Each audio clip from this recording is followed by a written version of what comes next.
You're now listening to the Open Africa podcast with Laulu, Nosa, and Furo.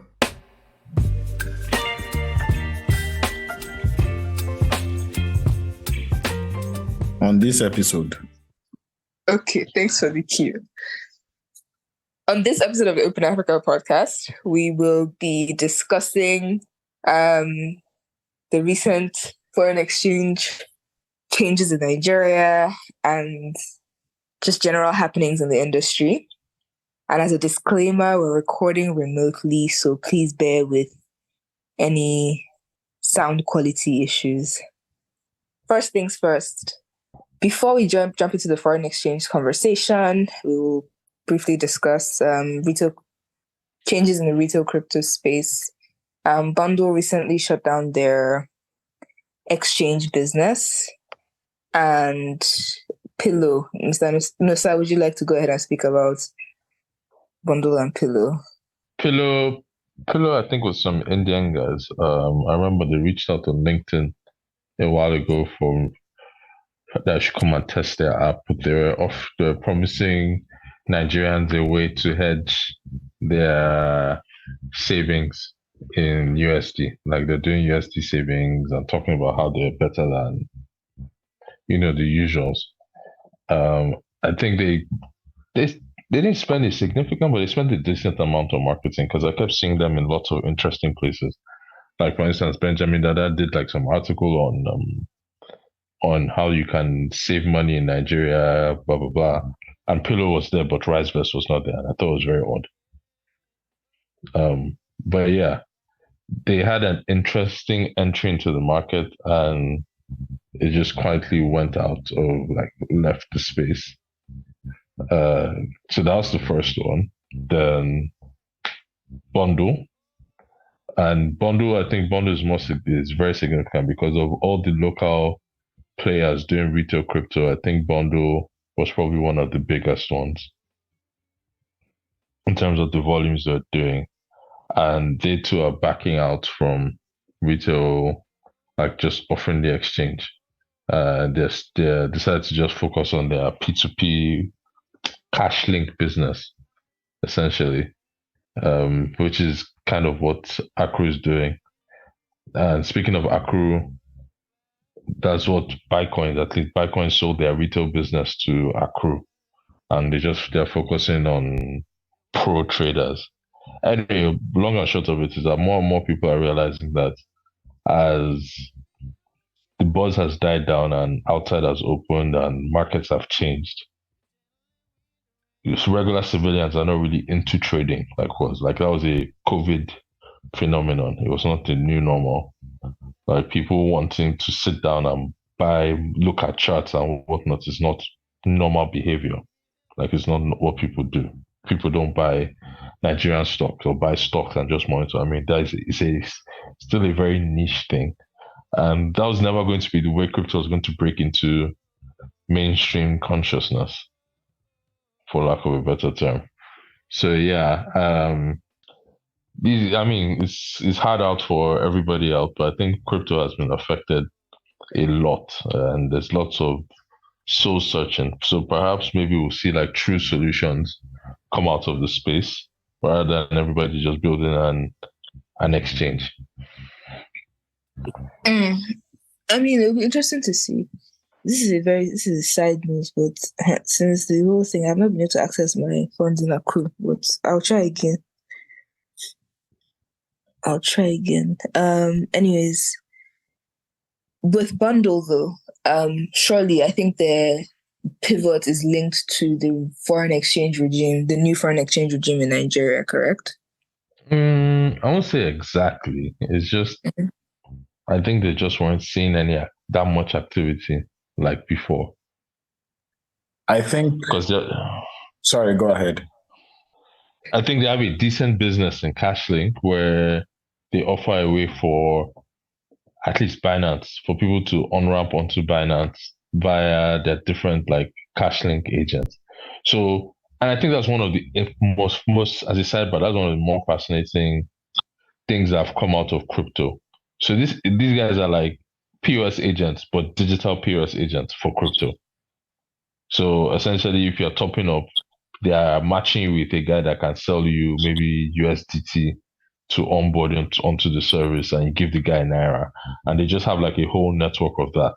Like Accra has even done the same thing similar, but they do it like they've done it in Ghana, they're doing it in like Cameroon, done it in Nigeria, and they just have like a whole network, and it essentially powers their cross-border business where they say you can send money to Ghana for cheap.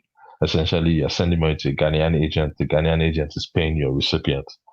And Accru's trying to spin that off into a commerce play. Like they're doing a Shopify type thing where merchants you can accept money, Accru commerce, you can accept money from anyone in the world, blah, blah, blah. So I think it's also fascinating. I think that particular use case is an interesting thing that has come out of Nigerian adapting to like realities of crypto.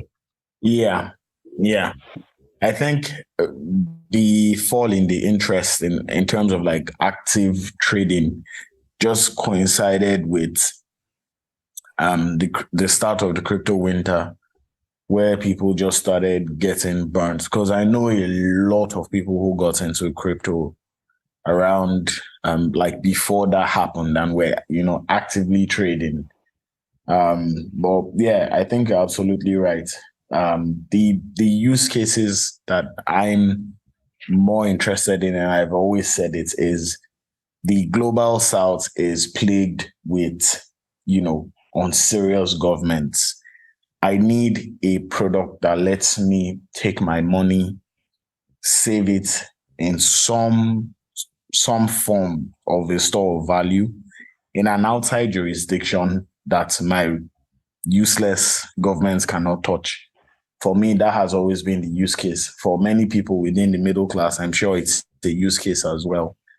I've not seen the efficiency. Like, I know that you can do that with stable coins and all of that, but I've not seen like people double down on that, like just providing like global banking solutions, like riding on cryptocurrency, and then international payment solutions as well. Like, I don't feel that enough people are looking at it and in terms of just making it available for the masses and simplifying that god-awful user experience when it comes to like dealing with crypto. It is ridiculous. Those are use cases that I would like to see. But again, this could just be me, Sha. But those are problems I expect crypto to be fixing. And I think those are problems that, at least in the global south, those are problems that the winners will fix. Like, not all these Mooncoin, Zoocoin, Zugacoin shit that they're doing. Like, you have people that buy, because the banned list is still there, which we'll segue into after this. But the banned list is still there, and you have all these people trying to say you're trying to buy things off AliExpress, maybe, or not AliExpress. You have like a shipper. You're doing drop shipping, or you're buying hair. You're buying hair. You order from a factory in China. It's still very, international trade is still very USD dominated. So the normal way for you and will be doing, maybe traditionally you go to your bank, you go get like an LC or something like that, and essentially just they help you make that payment in dollar. Now you could do an alternative thing where essentially, so you buy crypto, maybe you buy USDT, which is easily accessible, and you sell that USDT for yen, and you pay your recipient. Now, the interesting companies are people that are trying to like bridge that thing where they say, I can help you send naira to yen. And imagine doing that for exotic currencies where there's no, especially intra-Africa, where exotic currency pairs where there's not much even inflow, outflow kind of thing. Maybe sending naira to Zambian kwacha or something. If you just have that middleman crypto, obviously there are people that are interested in it. There's crypto interest there. You buy USDT, swap that USDT for kwacha. You suddenly found a way to bridge those two currencies using a middle currency elsewhere. Now imagine doing that for different currencies, which I think is very interesting. All these guys doing the CashLink, Accrue Cash Ramp, and all of that stuff where they have all these agents. Because I've not seen, I mean, apart from EcoBank, there's not that, if I say I wanted to send money to someone in Cameroon, there are not that many obvious options. So if someone actually like made that mainstream from Nigeria, you can send to anybody in Africa, or you can send to anyone in the world, because again, crypto people are everywhere in the world. There's always be somebody that's trying to trade in different places, on like looking to on ramp or off ramp. It's a good use case to build out on. Yeah. So Aza Finance were doing it for a bit. I don't know like where they've landed with this. I know that at some point years ago they were trying to find legitimacy, came into Nigeria seeking some license. I'm not sure they ever got it. But yeah, it would be nice to see more companies spin up like that. Heck, this is sort of project that I personally wouldn't even mind, working on. I mean, if I was going to get into like remittance, get into like IMTO business like right now, I'll definitely go with building on top of crypto rails. I think that's like one of the fastest way to do it. At least it's like a novel way to do it. Anyway, but simplicity is the most important thing, because whenever you're trying to do a basic transaction, I tell you to provide address, and it's just long. I zoom out. So you just need someone that can abstract all of that, because essentially I just need to collect Naira from you. I collect the Naira from you. I sell it for Bitcoin. I sell it for a stable coin, USDT. I sell that stable coin that I've sold to the local destination currency and pay out the person you want to do. If you can automate that flow, pretty much, because that's kind of what international trade is, more or less. We all buy USD so we can trade with somebody, but that person, not if that person is spending USD, they still convert the USD to their local currency and do whatever it is they want to do. Yeah. Anyways, let us move on to the next thing, which is the foreign exchange regime in Nigeria. New government has basically announced a unification of exchange rates, meaning that your black market rates, CBN rates, bank rates are somewhat aligned. I won't say fully aligned, because a bank who I shall not call out has been using me to play this past week, because I think market rate has gone up to like 830, but they're still doing 750 if you're changing dollar in app. But yeah, that has been an interesting. I mean, by also, so because that banned list still exists, and like because it's not like freely accessible for you can't just go and get dollar for what you want. There's still a black market, and there's at the end of the day, demand for dollars for things that are technically banned outstrips demand for dollar for things that are not banned. So whatever these guys use is I and E window that your bank will use, but the guys on road are doing black market rates. Is that one unless so they didn't unify it. They unified well. That's what I can say. They still gave an opportunity. Yeah, they opened it up to market forces for the market to make the rate essentially. The real problem, of course, is that we're still at the mercy of like macroeconomic forces, right? Our production, what we're generating, our reliance on oil and all of that, bringing in terms of generating, what's it called? FX, right? As a country. 2, we still need FDI, and to get FDI, like foreign direct investment, which is like international investors bringing FX into your country for investment purposes. I'm not sure that we've done enough to make those guys comfortable, because yes, we've said, okay, we're no longer fixing this rate, right? at least for most of it, because there's still some government type expenses that rate, they're still going to determine it by themselves. I think I saw some clause like that in the policy that they released. So there's a sense that we are still not doing enough to bring in that FDI, right? And then there's still the banned items as well, for which people must still attempt to source from a different, like outside of, the regulated channels. So yes, it is progress, but it doesn't seem like it's enough. Yeah, it's still not the full way. Yeah, like you're still giving a what's it called? You're still giving an opportunity for black market. So like look at things like importing rice, you can't source official FX. Importing cement, you can't source official FX. Things like toothpicks, tiles, like things very commercial activities that traders are doing, you can't source for FX for that. So as long as you still have that, well, you just have to. There will still be a black market because those guys like importing clothes. You can't source for FX to import clothes. You can't source for FX to import textiles.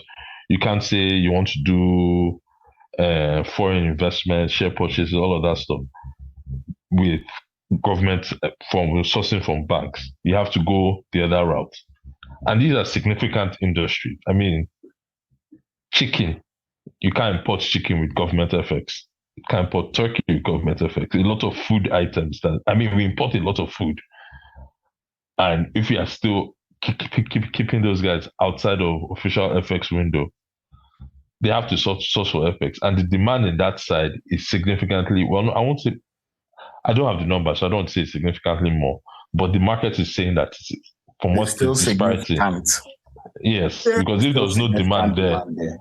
Yeah, if there's no demand there, black market guys don't need to, their prices are not going up. It will just follow the same I&E window increase.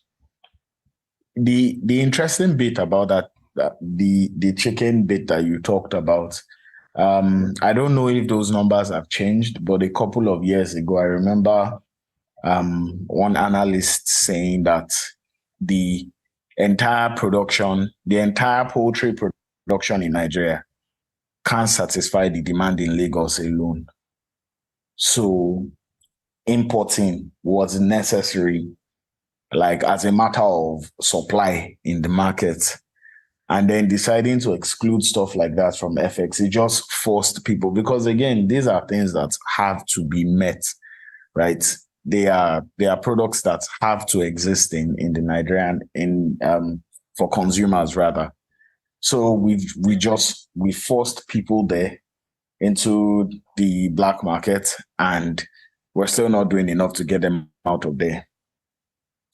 On the maybe good news coming out of all of this is that banks have a lot more flexibility now with what to do with the FX that they get. I know that in the past, I've been trying to find that policy just so that I'm not talking out of my rear end, but I've not been able to find it. The original policy that restricted what they could use the FX that they get for, I think that has been lifted too, which is why we're starting to see the likes of Wema, Go Money, raise their USD limits, the likes of Stanbic and GTB doing swaps, which everybody is so excited for, but I feel the need to say was actually a thing before everything scattered. Like you could transfer from your DOM account to your Naira account and the bank will convert it at the prevailing bank rates. Like it's not a new feature. We just didn't have it for the longest time because of all the FX restrictions that have now been lifted. Yeah, because there's no incentive for you to sell it at bank rate, for you to sell it then. Because if you're selling it then, Standard Chartered, when I did it last time, Standard Chartered was doing official rate. So imagine if black market rate is like 750, and to change USD in your DOM account to whatever is at 400 or something, it made no sense. If a bank came out and announced that, oh, we have this feature at that time, I'd have called them stupid. But now it's a more attractive feature to sell now because again things have changed. Again, and it's not all bad. Like there are some things that they've done good with unification. I think first at the first step, unification of it is a good idea. There are half measures here and there, but it's a good idea. The whole remittance now, you can do remittances to eNaira and Naira. eNaira came out, they announced eNaira first. I think maybe nobody really shake like that. Then they announced Naira. Now World Remit is doing remittance to Naira. More people are now doing remittance to Naira. Even, come at a good time. Lemonade has gotten their IMTO license, so they can officially do remittance to Naira. They don't have to hide in the shadows as they're doing it before. Paga can now announce that they can do remittances. So all those little those changes I feel have been good, but it's still not the full. It's still, I won't say it's half measures, but maybe quarter measures or 3/4 measures. They just need to do the full thing with their chest. Yeah. Well, again, let's wait and see. A couple of people have been fighting us on Twitter over saying that these, the changes won't suddenly make, dollars available like that in the market. And I guess we're still being proven right. You can now spend up to 500, but exchange rate is still crossing 800, and many people are still going to the parallel markets. So these things are going to take time. They require, consistency of policy, and they actually require that the government be serious about fixing it.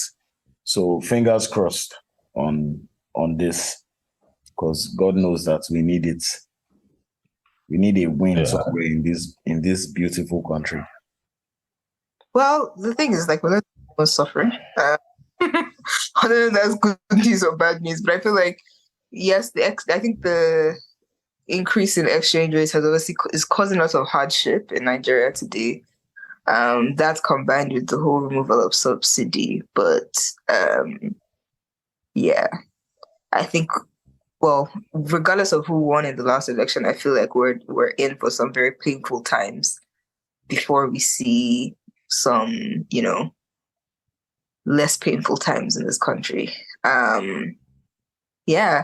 So Lemonade Finance, Alert, and Go Money have gone into remittance, are making more noise, I guess, in the remittance space. Nosa, you sort of alluded to this a bit already. Do you want to deep dive?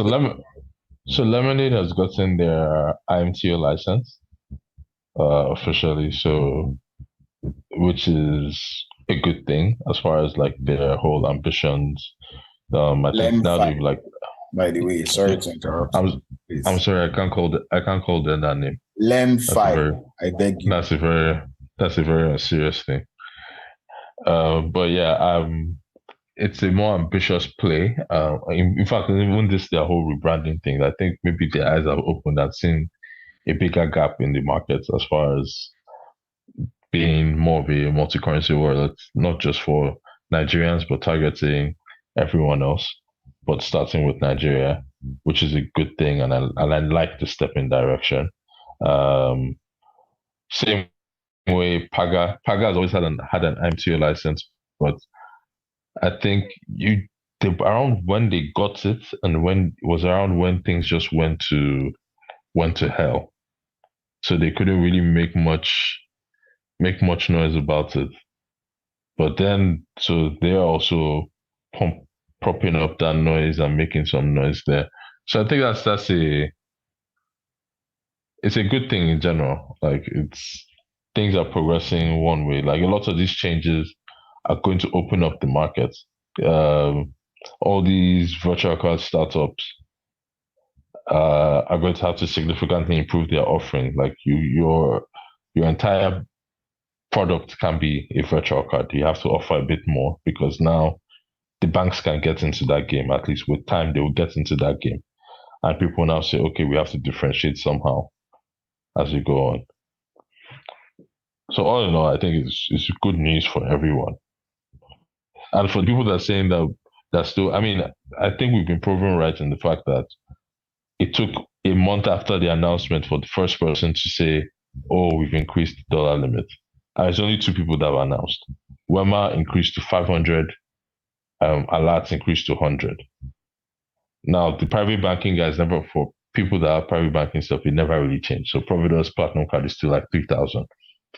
But that was not available for civilians anyway. But as far as day to day, it's still taking time before guys are coming out to their chest and saying, "Oh, okay, you can now use our card anywhere." It will be when GTB announces that I know that okay, we have finally crossed it. Anyways, speaking of GTB, they are having an absolute mess of a rollout. Yeah, I think that. Yeah, I think it's sort of thing where I've seen lots of tech bros making lots of comments about how poorly they've handled it and how bad the engineering work is and all of that. While I understand that it's a very, very, very, very, very, very painful experience for customers, the only thing I would say is like having worked in like a traditional organization and tried to do work with legacy systems, it's the sort of thing where you plan, you build, you test, but when you go live, it does not work the way you expected. And unfortunately for them, it's an app update. And like before, the last time they did an app update, they released like a new app. So you still had your old app and you could still transact on your old app, and then you could gradually change to the new app when you're good and ready. But this time around, the reason why a lot of people are kind of stuck and it's really painful is because, you're stuck. You can't access your money unless I don't use internet banking, but they've been redirecting people to internet banking or, go back into the branch. But it's been a mess. You know what I find interesting about this? The comments on the GTB thing. You think that, most of the people talking to have apps that work seamlessly. Just because you don't have the distribution of that GTB has, and when your own bins was happening, nobody knew because you only have like 200 real users. Like, I'm not saying this to exonerate GTB. Clearly, shipping products is hard work, right? But at the same time, it happens. It's not ideal, and you can argue that maybe a company of their size shouldn't be having issues at this level, like to that extent. But it happens, man, and we need to get over it. People have been having issues. People have been having issues with them since they didn't. That's why I can't take easily. I can't take you guys too very seriously. I'm sorry. People have been complaining about GTB and their issues since even before technology issues. There were operational issues inside the branches. Nobody went anywhere. Everybody continued using GTB. Might as well just suck it up and keep it moving, I beg. I think also, God, we shouldn't let GTB off the hook. This was horrendous. I don't think any startup survives this thing GTB has done. The thing is, I don't think startup have gotten to the point where you're doing like such a major app update, or do you get what I mean? Yeah, but I'm not making excuses for them. I'm just providing additional content because as a customer, I wasn't able to get into my app until like, was it on Sunday? That's like 2 weeks after the launch or something, right? So are you still banking with them? I mean, I never complain. Don't worry about me. My relationship with them is different. Don't worry about me. There we go. Don't worry about me. But yeah. Moving on swiftly, Verve announced that they have finally crossed 50 million cards issued. It's a big deal because it meant that they grew 42%, I believe, in 2022. And then later on, as of March 2022, I believe.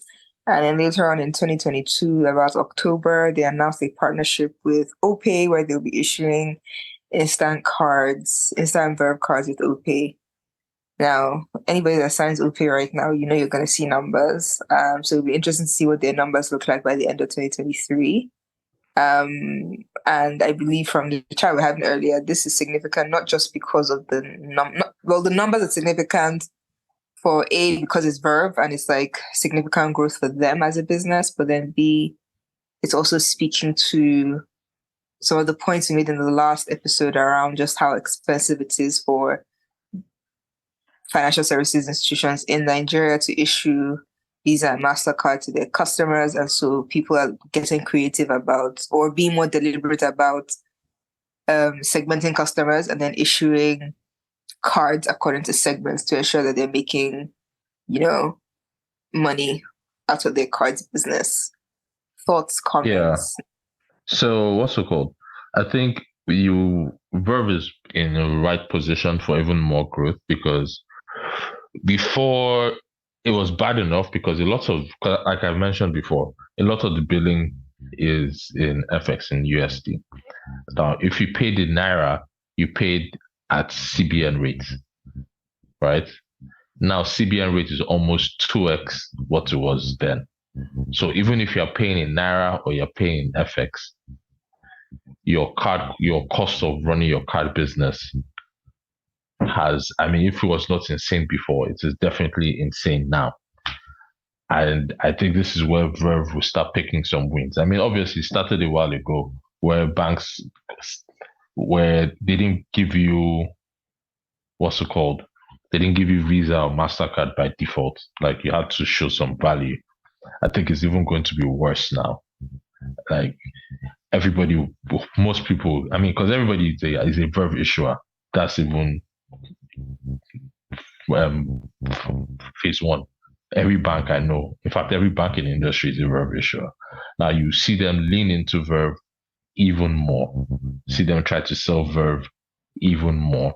Like, in fact, you might even have to beg if you want Visa, because you have to be a valuable customer that they can make money off before they can justify that expense on you. So I think this whole FX thing will also boost. I think Verve is like an unlikely or a quiet winner of our current FX regime. Yeah, I'll definitely be looking out to see their if they release their numbers, because I don't think I'd ever seen Verve numbers until this recent publication. Anyways, moving on to CBN and some recent, I guess, related news. So CBN released I don't even know what they call it anymore, circular, I don't know which one, just demand notice or to financial services institutions. But I just realized that I spent over 5 minutes today trying to remember circular, and I was saying policy. So, and now that I just realized it's circular that I was trying to recall, but apologies, please carry on. Yeah, so CBN issued a circular recently notifying all financial institutions that they must now collect prospective customers' social media handles as part of their KYC requirements. I believe they have not 100% backtracked, but then I don't think they're really enforcing it at this time, because I don't know. I'm not sure I understand the spirit behind it. I understand the spirit behind it, rather, but I just don't understand how practical it is to collect people's handles when they can change it. It's not even new, to be honest with you. Like, so I don't know if you guys know, but the account opening forms, right? Like, there's a standard for what reflects on that form, and social media information is one of the optional fields that exists on that form. And it started making an appearance when many banks started to look to social media as a channel for customer support, right? I remember I worked in a bank, and I used to, in fact, before I would email, customer contact center, I would send them a Twitter DM, So first of all, like, I don't think it's a new thing as such. Secondly, I'm not sure that it was ever a real thing that they wanted to enforce.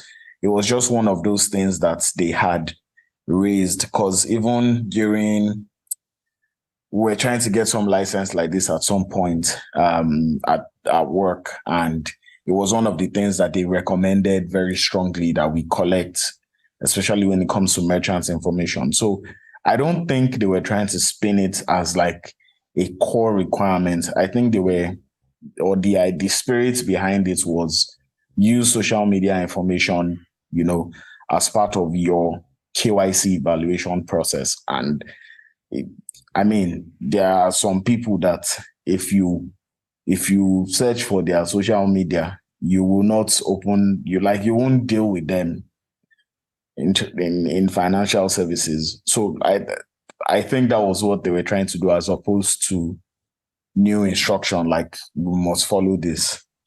All right. So with the whole social media requirement, I think ultimately they're just trying to determine character of individuals, right? To safeguard financial institutions long term. But yeah, it'll still be interesting to see if any organization actually starts to implement it. On another note, anybody who tries to implement it by force, they will not believe what their eyes will see. Their customers will show them. They should customers that didn't want to give you BVN that you already have for eNaira. You are now asking them to forcefully give you their social media so that you can come and arrest them, Abi. No, there'll be no way for them to enforce it, and I think it will just die down. Yeah. Word. Okay, on to another CBN issue. Apologies for yawning. These guys have been recording at almost 10 p.m. in the night. When you say guys, it's no sir. Mm-hmm. AO released an update, but I'm still not sure I understand what they're doing. So please, if somebody understands, you can shed some light. Basically, their MFP license doesn't look like it's coming back anytime soon. That's one. They have a PSP license, but I think CBN is really handicapping their access to payment services. What I want to know is, what is it that AO did that got CBN so mad? I hear that one of the that they did was that they didn't have an MD for the MFB, like executive management. And they couldn't put one in, not even acting capacity? I don't know. I'm just hearing that like they didn't have, and it was one of the things that they had told them about. But again, I have no way of verifying this. Just to clarify. But again, like we said on the previous episode, it's very unlikely that the CBN will just wake up out of the blue and revoke your license. Whatever it is, they will have communicated to you well. Like, it will be very clear what it is that you have done. So I honestly don't know. But if somebody is out there that knows exactly what happened, please DM us. We can keep you anonymous. Yeah, I'm very, very curious, because this is it's a very heavy response. It's a very, very heavy response from the CBN. Awesome. Well, I believe that's all for this episode. Until the next episode, thank you for listening to the Open Africa podcast, and you can follow us on social media. The way Furu ended this meeting is so clear that there's rice waiting for her. There's no rice. Like, we are disturbing her life. And also, it's you that I'm choosing to blame for this. Don't blame us, please. Please, we said evening. Next time, evening is between the hours of 3 p.m. and 7 p.m., not almost midnight. Sorry.